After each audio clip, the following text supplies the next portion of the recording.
everyone! Good afternoon. This is Apple, your licensed financial advisor, unit head manager, and also a mom of two. And someone na continuously na nag-aaral po para mas maging better pa ako version of myself. So today, I want to share with you one of my favorite books.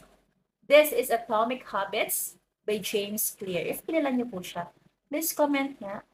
And if meron kang isang book na masasabi kong life-changing, ito yon. Ito po yon. Because this book teaches us na hindi mo kailangan ng big, drastic changes para po magbago ang buhay mo. Sometimes, need small habits done consistently are what change everything. So, ano po ba si Atomic Habits? Atomic means very small. Habits are things we do every day. So, the idea is very simple. Small habits plus consistency is equal to massive results. So, for example, hindi mo kailangan mag-ipon agad ng 100,000. I-start ka lang sa 50 pesos a day. That's atomic habit. So, ano po ba yung key concept dito? You do not rise to the level of your goals because you fall to the level of your systems. Ibig sabihin, kahit gaano kalaki ng pangarap mo, if wala kang sistema, and also, there's a power of 1% improvement.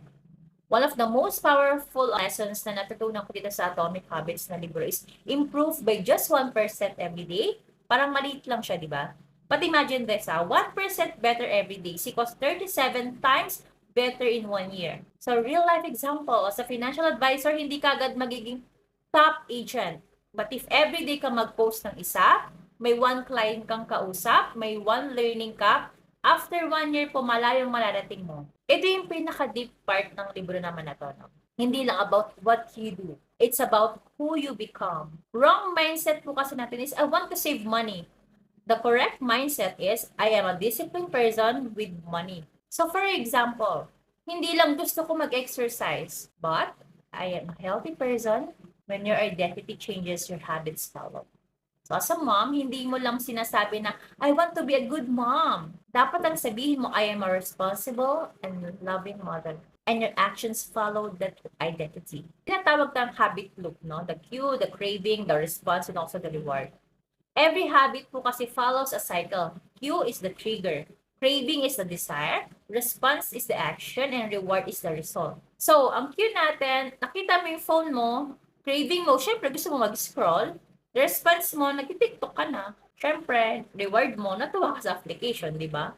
So, if you want to build the good habits, make the cue obvious, make it attractive, make it satisfying, make it easy. And also, there are 4 laws of behavior change, tinatawag, no? Ito yung pinaka-practical part po ng libro. Make it obvious. First is make it obvious. If gusto mo mag-ipon, ilagay mo yung alkansya mo sa harap mo. If gusto mo magbasa, itabi mo yung libro mo sa kama mo. Number 2 is make it attractive. Pair it with something you enjoy. Example po, mag-aral ka habang may coffee ka. Mag-work ka or workout ka habang may music. Law number 3, make it easy. Don't make it hard. Mag-gym ako ng 2 hours. Wow, mag-walk ka muna ng 10 minutes. Law number 4 is make it satisfying. Reward yourself. Kahit small win lang, you need to celebrate it. And also, you need to break bad habits. Baliktarin mo lang yung 4 laws sa sinabi ko sa'yo. Make it invisible, make it difficult, make it unsatisfying. If gusto mo iwas gastos, don't bring extra cash. Delete shopping apps. Avoid temptation. There's a plateau of latent potential natin na ito yung reality kasi.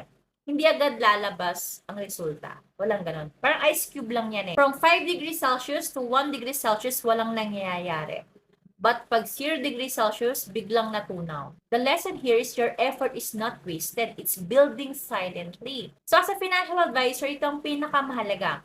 In money, saving habit is syempre greater than big income. Consistency is greater than one-time effort. So in career naman, daily discipline, motivation. System, goals. So as a mom, my daily presence is equal to weekends. Small habits greater than strong relationship. So kung meron ka isang tatandaan sa libro na to, you don't need to change your life overnight. Walang ganon. You just need to change your habits little by little. Your life today po is a result of your habits.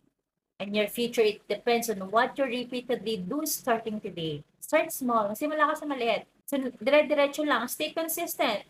Look what I'm doing. Trust the process. If you want to build better habits, not just in life, but also in your finances, your savings, and your future, I'm here to guide you as your financial advisor and also your mentor. So again, thank you so much po for watching and spending your time with me today. Remember, small habits po create big results. Hindi mo kailangan magmadali. Ang mahalaga lang po, consistent ka at tuloy-tuloy ka. So yes, don't forget to like, share, and subscribe, and I'll see you again on our next learning journey. Bye!